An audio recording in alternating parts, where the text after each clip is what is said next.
We welcome you to this rescue journey with us.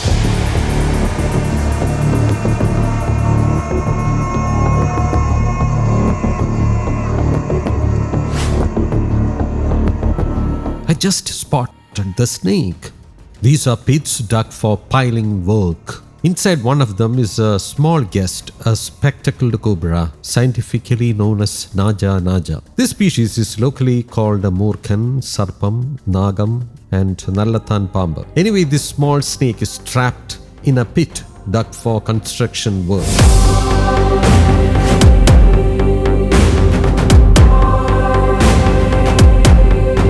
They have already kept a ladder ready. I just need to climb down and take the snake out. After I come back up, I shall explain more about the snake. The rain has soaked the pit, so I shall have to be careful.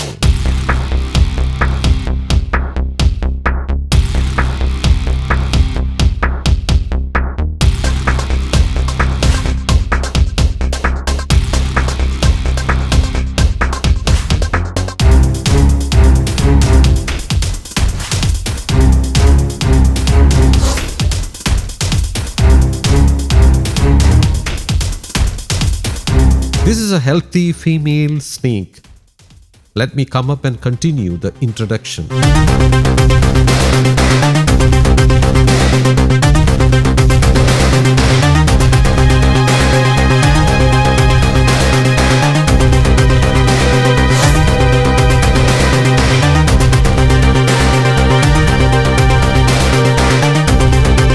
I'm happy to have found this healthy and beautiful cobra during the first mission of the day. It is a female with a relatively small hood and a small head. The snout is also pointed. It is in very good health. If it mates this year, it could lay around 38 to 40 eggs. It appears healthy enough for that. I think there may be a problem with one of its eyes, perhaps due to the fall into the pit. Its right eye appears slightly cloudier than normal.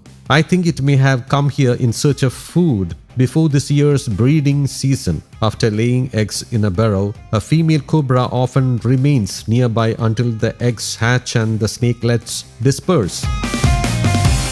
The snake is now in breeding condition. At this time, its skin has a glossy appearance and it may be actively searching for a mate. Experienced snake rescuers can sometimes tell whether a snake is in breeding condition by observing its appearance and behavior.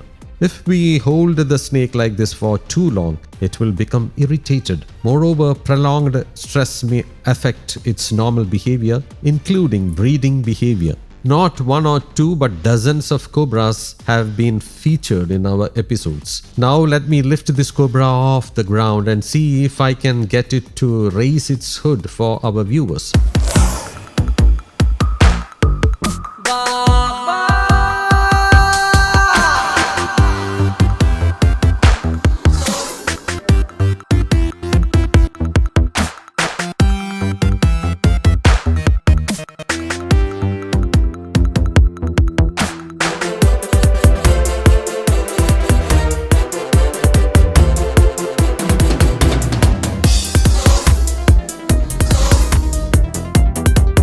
Let us conclude this mission now, or else the construction work here will be hampered. So let me take this female cobra which is in breeding condition and secure it in a bottle. I do not think a bottle is readily available here, but we already have one in the vehicle. A snake rescued from Iratupeta last night is already inside it, so we shall place this snake in the same bottle.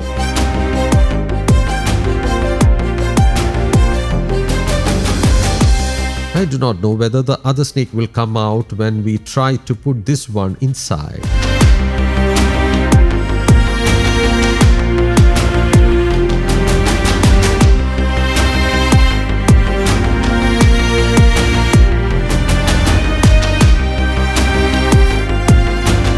Anyway, both snakes can be transported safely in the same bottle.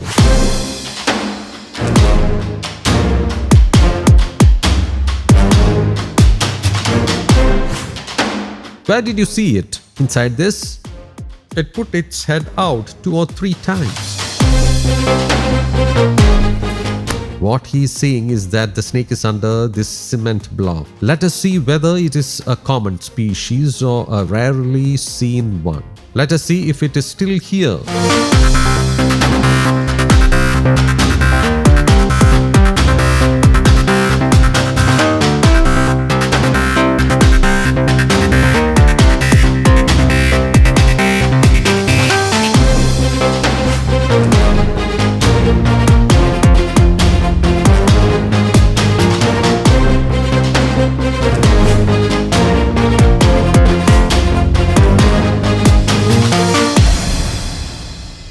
You can see it here. It is a small snake. This is the one that put its head out earlier. The burrow ends there.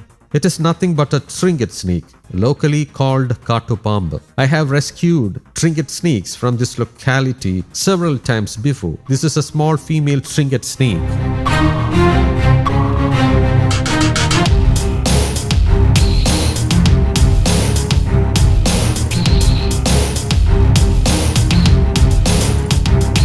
This snake was first spotted inside the house, coiled around the leg of a chair in the drawing room. It was the homeowner who saw it. He got frightened and sprayed kerosene around it.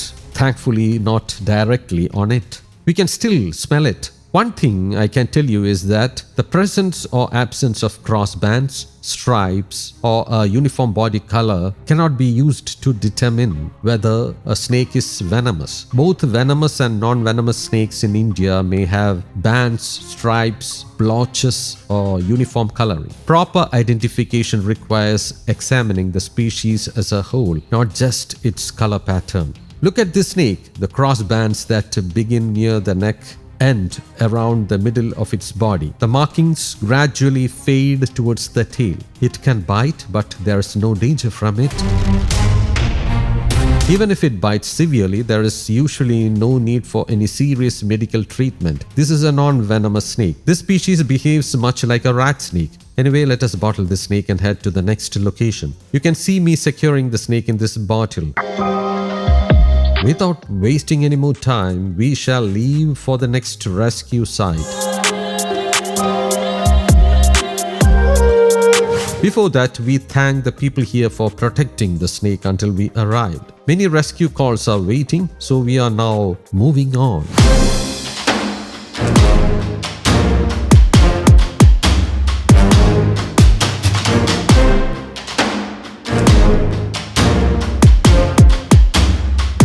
The snake is here, right? You have been here ever since you saw it, haven't you? Anyway, I am happy because not much effort is required to find the snake. Usually I have to sift through loads of material to locate snakes at rescue sites. The homeowner says the snake is still here and that he has stayed put ever since he saw it. He says the snake is under this wooden plank. He also said that the snake raised its hood and that it is medium-sized. I presume it may be around 5 or 6 months old because the egg laying season was around that many months ago. Yes, his assumption was correct. The snake is here, a small cobra. But it looks gaunt. It is not in good condition.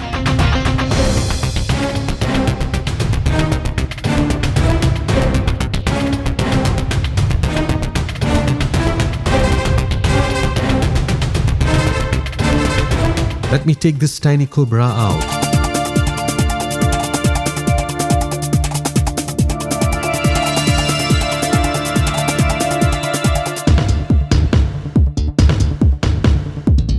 One thing we can observe is that this snake is extremely tired. The siblings of this snake may not be as unhealthy as this one. If 30 eggs hatch, not all the baby snakes will emerge with the same size or level of health. This snake is extremely weak and its chances of survival are slim. A weak snake that is suffering from illness or infection may be more inclined to bite. You can see it trying to bite me. It may be suffering from some form of illness or infection. There is no unusual smell around the cloaca, which sometimes helps indicate whether a snake is healthy or unwell. Anyway, let me bottle this tiny female spectacled cobra. Could you get me a bottle?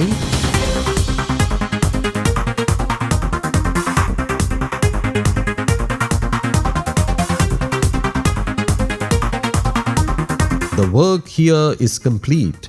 The Snake Master team will now move on to the next rescue location.